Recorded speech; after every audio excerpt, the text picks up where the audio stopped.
بسم الله الرحمن الرحيم. ياسين والقرآن الحكيم إنك لمن المرسلين على صراط مستقيم تنزيل العزيز الرحيم لتنذر قوما ما أنذر آباؤهم فهم غافلون لقد حق القول على أكثرهم فهم لا يؤمنون إنا جعلنا في أعناقهم أغلالا فهي إلى الأذقان فهم مقمحون وجعلنا من بين أيديهم سدا ومن خلفهم سدا فأغشيناهم فهم لا يبصرون وسواء عليهم أأنذرتهم أم لم تنذرهم لا يؤمنون إنما تنذر من اتبع الذكر وخشي الرحمن بالغيب فبشره بمغفرة وأجر كريم إنا نحن نحيي الموتى ونكتب ما قدموا وآثارهم وكل شيء أحصيناه في إمام مبين واضرب لهم مثلا أصحاب القرية إذ جاءها المرسلون إذ أرسلنا إليهم 2 فكذبوهما فعززنا بثالث فقالوا إنا إليكم مرسلون قالوا ما أنتم إلا بشر مثلنا وما أنزل الرحمن من شيء إن أنتم إلا تكذبون قالوا ربنا يعلم إنا إليكم لمرسلون وما علينا إلا البلاغ المبين قالوا إنا تطيرنا بكم لئن لم تنتهوا لنرجمنكم وليمسنكم منا عذاب أليم قالوا طائركم معكم أئن ذكرتم بل أنتم قوم مسرفون وجاء من أقصى المدينة رجل يسعى قال يا قوم اتبعوا المرسلين اتبعوا من لا يسألكم أجرا وهم مهتدون وما لي لا أعبد الذي فطرني وإليه ترجعون أأتخذ من دونه آلهة إن يردني الرحمن بضر لا تغن عني شفاعتهم شيئا ولا ينقذون إني إذا لفي ضلال مبين إني آمنت بربكم فاسمعون قيل ادخل الجنة قال يا ليت قومي يعلمون بما غفر لي ربي وجعلني من المكرمين وما أنزلنا على قومه من بعده من جند من السماء وما كنا منزلين إن كانت إلا صيحة واحدة فإذا هم خامدون يا حسرة على العباد ما يأتيهم من رسول إلا كانوا به يستهزئون ألم يروا كم أهلكنا قبلهم من القرون أنهم إليهم لا يرجعون وإن كل لما جميع لدينا محضرون وآية لهم الأرض الميتة أحييناها وأخرجنا منها حبا فمنه يأكلون وجعلنا فيها جنات من نخيل وأعناب وفجرنا فيها من العيون ليأكلوا من ثمره وما عملته أيديهم أفلا يشكرون سبحان الذي خلق الأزواج كلها مما تنبت الأرض ومن أنفسهم ومما لا يعلمون وآية لهم الليل نسلخ منه النهار فإذا هم مظلمون والشمس تجري لمستقر لها ذلك تقدير العزيز العليم والقمر قدرناه منازل حتى عاد كالعرجون القديم لا الشمس ينبغي لها أن تدرك القمر ولا الليل سابق النهار وكل في فلك يسبحون وآية لهم أنا حملنا ذريتهم في الفلك المشحون وخلقنا لهم من مثله ما يركبون وإن نشأ نغرقهم فلا صريخ لهم ولا هم ينقذون إلا رحمة منا ومتاعا إلى حين وإذا قيل لهم اتقوا ما بين أيديكم وما خلفكم لعلكم ترحمون وما تأتيهم من آية من آيات ربهم إلا كانوا عنها معرضين وإذا قيل لهم أنفقوا مما رزقكم الله قال الذين كفروا للذين آمنوا أنطعم من لو يشاء الله أطعمه إن أنتم إلا في ضلال مبين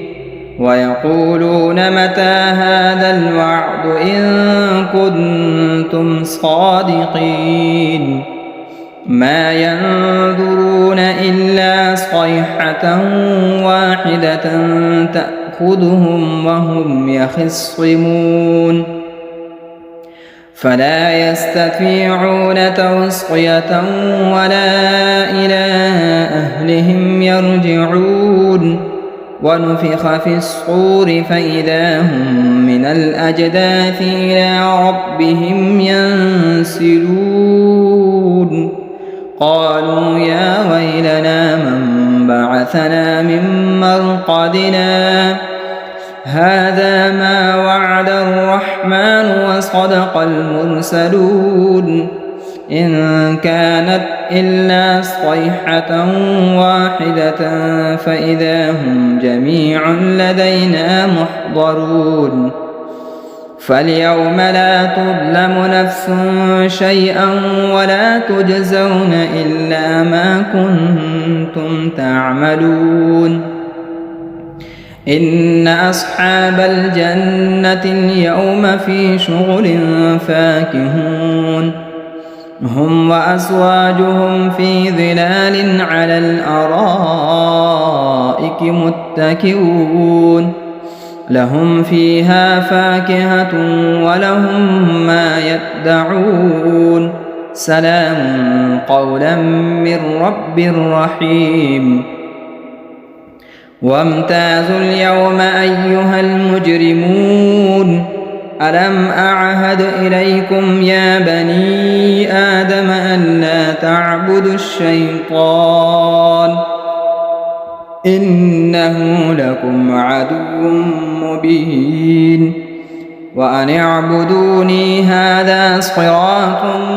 مستقيم ولقد أضل منكم جبلا كثيرا أفلم تكونوا تعقلون هذه جهنم التي كنتم توعدون اصلوها اليوم بما كنتم تكفرون اليوم نختم على أفواههم وتكلمنا أيديهم وتشهد أرجلهم بما كانوا يكسبون ولو نشاء لطمسنا على أعينهم فاستبقوا الصراط فأنى يبصرون ولو نشاء لمسخناهم على مكانتهم فما استطاعوا مضيا ولا يرجعون ومن نعمره ننكسه في الخلق أفلا يعقلون وما علمناه الشعر وما ينبغي له إن هو إلا ذكر وقرآن مبين لينذر من كان حيا ويحق القول على الكافرين أولم يروا أنا خلقنا لهم مما عملت أيدينا أنعاما فهم لها مالكون وذللناها لهم فمنها ركوبهم ومنها يأكلون ولهم فيها منافع ومشارب أفلا يشكرون واتخذوا من دون الله آلهة لعلهم ينصرون لا يستطيعون نصرهم وهم لهم جند محضرون فلا يحزنك قولهم إنا نعلم ما يسرون وما يعلنون أولم ير الإنسان أنا خلقناه من نطفة فإذا هو خصيم مبين وضرب لنا مثلا ونسي خلقه قال من يحيي العظام وهي رميم قل يحييها الذي أنشأها أول مرة وهو بكل خلق عليم الذي جعل لكم من الشجر الأخضر نارا فإذا أنتم منه توقدون أوليس الذي خلق السماوات والأرض بقادر على أن يخلق مثلهم بلى وهو الخلاق العليم إنما أمره إذا أراد شيئا أن يقول له كن فيكون فسبحان الذي بيده ملكوت كل شيء وإليه ترجعون بسم الله الرحمن الرحيم الرحمن علم القرآن خلق الإنسان علمه البيان الشمس والقمر بحسبان والنجم والشجر يسجدان والسماء رفعها ووضع الميزان ألا تطغوا في الميزان وأقيموا الوزن بالقسط ولا تخسروا الميزان والأرض وضعها للأنام فيها فاكهة والنخل ذات الأكمام والحب ذو العصف والريحان فبأي آلاء ربكما تكذبان خلق الإنسان من صلصال كالفخار وخلق الجان من مارج من نار فبأي آلاء ربكما تكذبان رب المشرقين ورب المغربين فبأي آلاء ربكما تكذبان مرج البحرين يلتقيان بينهما برزخ لا يبغيان فبأي آلاء ربكما تكذبان يخرج منهما اللؤلؤ والمرجان فبأي آلاء ربكما تكذبان وله الجوار المنشآت في البحر كالأعلام فبأي آلاء ربكما تكذبان كل من عليها فان ويبقى وجه ربك ذو الجلال والإكرام فبأي آلاء ربكما تكذبان يسأله من في السماوات والأرض كل يوم هو في شأن فبأي آلاء ربكما تكذبان سنفرغ لكم أيها الثقلان فبأي آلاء ربكما تكذبان يا معشر الجن والإنس إن استطعتم أن تنفذوا من أقطار السماوات والأرض فانفذوا لا تنفذون إلا بسلطان فبأي آلاء ربكما تكذبان يرسل عليكما شؤاد من نار ونحاس فلا تنتصران فبأي آلاء ربكما تكذبان فإذا انشقت السماء فكانت وردة كالدهان فبأي آلاء ربكما تكذبان فيومئذ لا يسأل عن ذنبه إنس ولا جان فبأي آلاء ربكما تكذبان يعرف المجرمون بسيماهم فيؤخذ بالنواصي والأقدام فبأي آلاء ربكما تكذبان هذه جهنم التي يكذب بها المجرمون يطوفون بينها وبين حميم آن فبأي آلاء ربكما تكذبان ولمن خاف مقام ربه جنتان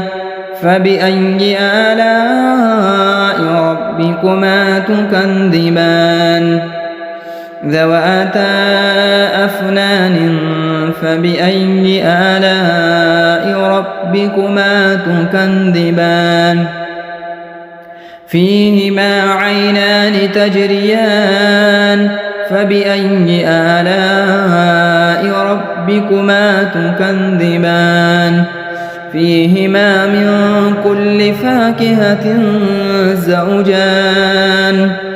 فبأي آلاء ربكما تكذبان متكئين على فرش بطائنها من استبرق وجنى الجنتين دان فبأي آلاء ربكما تكذبان فيهن قاصرات الطرف لم يطمثهن إنس قبلهم ولا جان فبأي آلاء ربكما تكذبان كأنهن الياقوت والمرجان فبأي آلاء ربكما تكذبان هل جزاء الإحسان إلا الإحسان فبأي آلاء ربكما تكذبان ومن دونهما جنتان فبأي آلاء ربكما تكذبان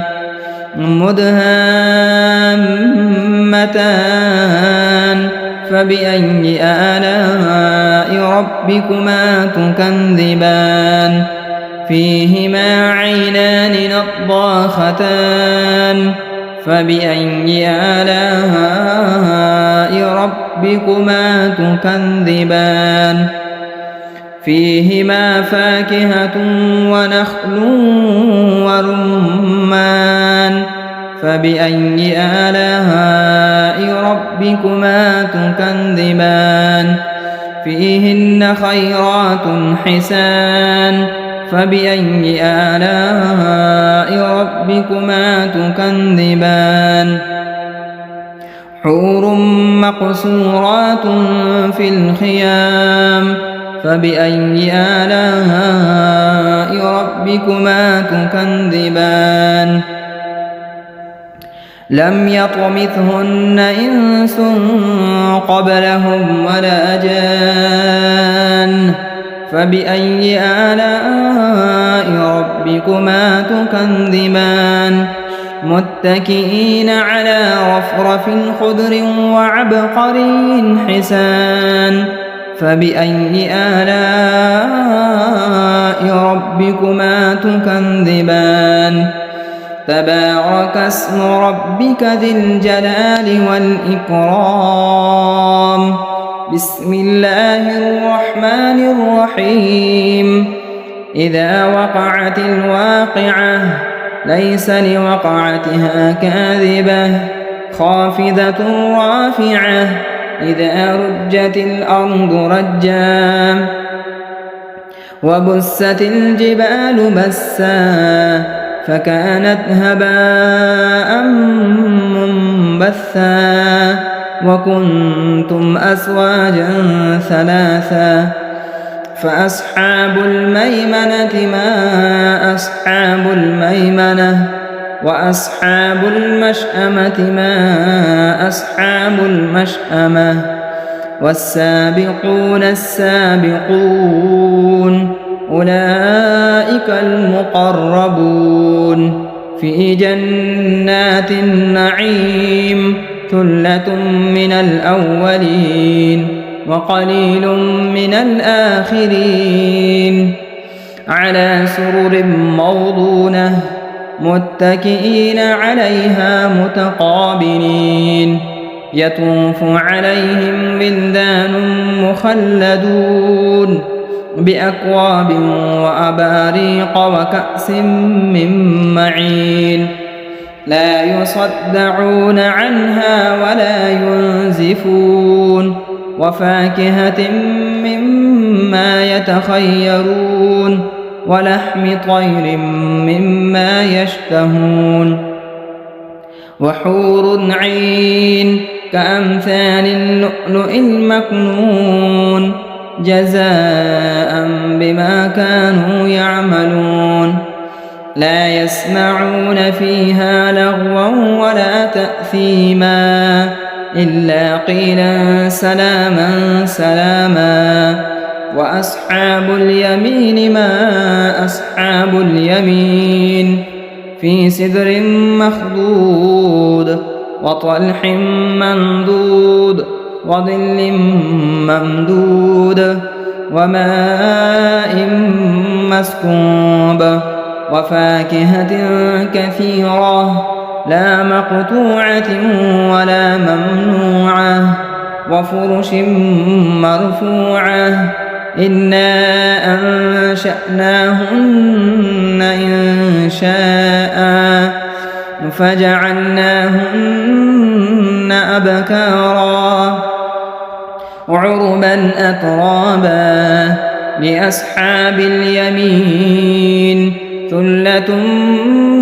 من الأولين وثلة من الآخرين وأصحاب الشمال ما أصحاب الشمال في سموم وحميم وظل من يحموم لا بارد ولا كريم إنهم كانوا قبل ذلك مترفين وكانوا يصرون على الحنث العظيم وكانوا يقولون أئذا متنا وكنا ترابا وعظاما أئنا لمبعوثون أو آباؤنا الأولون قل إن الأولين والآخرين لمجموعون إلى ميقات يوم معلوم ثم إنكم أيها الضالون المكذبون لآكلون من شجر من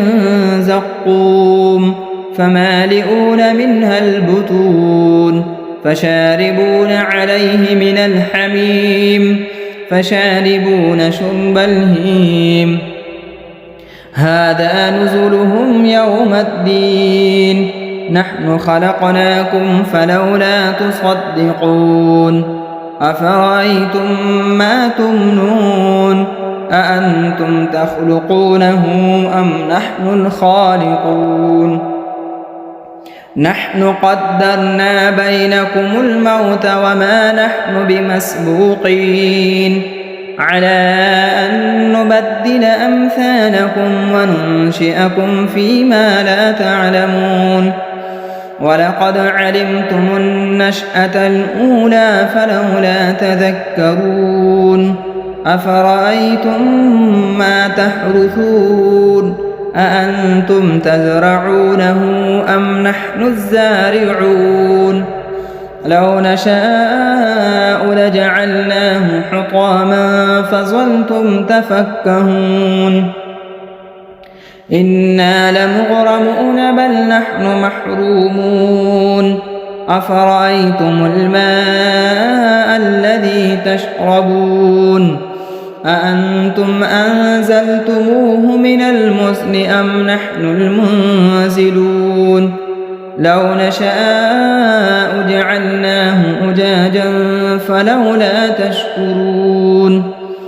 أفرأيتم النار التي تورون أأنتم أنشأتم شجرتها أم نحن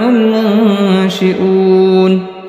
نحن جعلناها تذكرة ومتاعا للمقوين فسبح باسم ربك العظيم فلا أقسم بمواقع النجوم وإنه لقسم لو تعلمون عظيم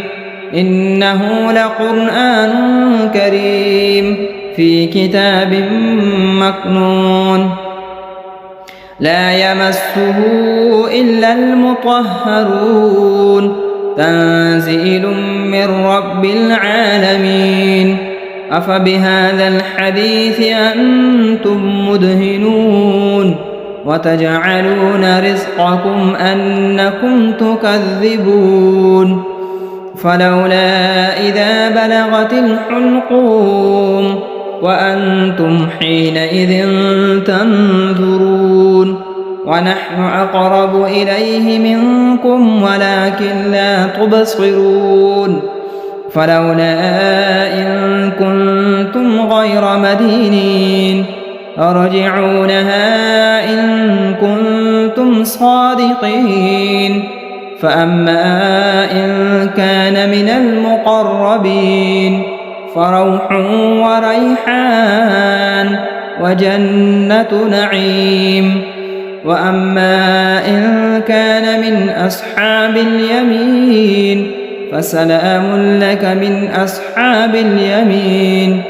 وأما إن كان من المكذبين الضالين فنزل من حميم وتصلية جحيم إن هذا لهو حق اليقين فسبح باسم ربك العظيم بسم الله الرحمن الرحيم تبارك الذي بيده الملك وهو على كل شيء قدير الذي خلق الموت والحياة ليبلوكم أيكم أحسن عملا وهو العزيز الغفور الذي خلق 7 سماوات طباقا ما ترى في خلق الرحمن من تفاوت فارجع البصر هل ترى من فتور ثم ارجع البصر كرتين ينقلب إليك البصر خاسئا وهو حسير ولقد زينا السماء الدنيا بمصابيح وجعلناها رجوما للشياطين وأعتدنا لهم عذاب السعير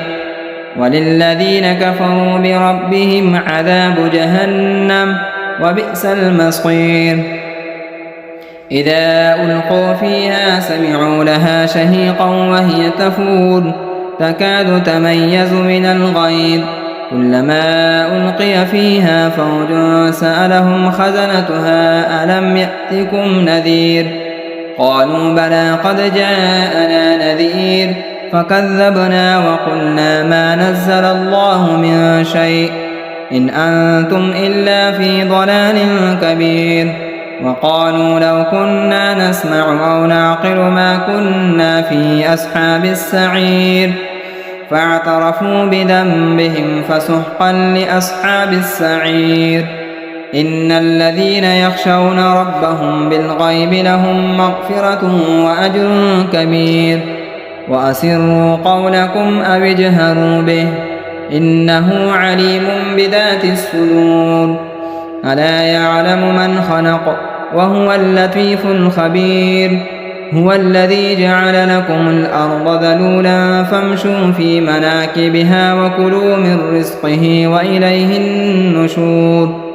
أأمنتم من في السماء أن يخسف بكم الأرض فإذا هي تمور أم أمنتم من في السماء أن يرسل عليكم حاصبا فستعلمون كيف نذير ولقد كذب الذين من قبلهم فكيف كان نكير أولم يروا إلى الطير فوقهم صافات ويقبض ما يمسكهن إلا الرحمن إنه بكل شيء بصير أمن هذا الذي هو جند لكم ينصركم من دون الرحمن إن الكافرون إلا في غرور أمن هذا الذي يرزقكم إن أمسك رزقه بل لجوا في عتو ونفور أفمن يمشي مكبا على وجهه أهدى أمن يمشي سويا على صراط مستقيم قل هو الذي أنشأكم وجعل لكم السمع والأبصار والأفئدة قليلا ما تشكرون قل هو الذي ذرأكم في الأرض وإليه تحشرون ويقولون متى هذا الوعد إن كنتم صادقين قل إنما العلم عند الله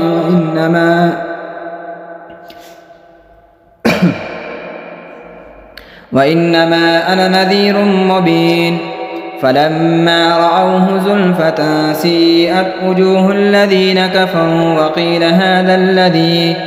وقيل هذا الذي كنتم به تدعون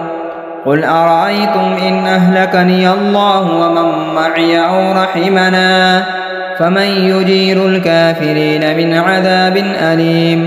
قل هو الرحمن آمنا به وعليه توكلنا فستعلمون من هو في ضلال مبين قل أرأيتم إن أصبح ماؤكم غورا فمن يأتيكم بماء معين صدق الله مولانا العظيم.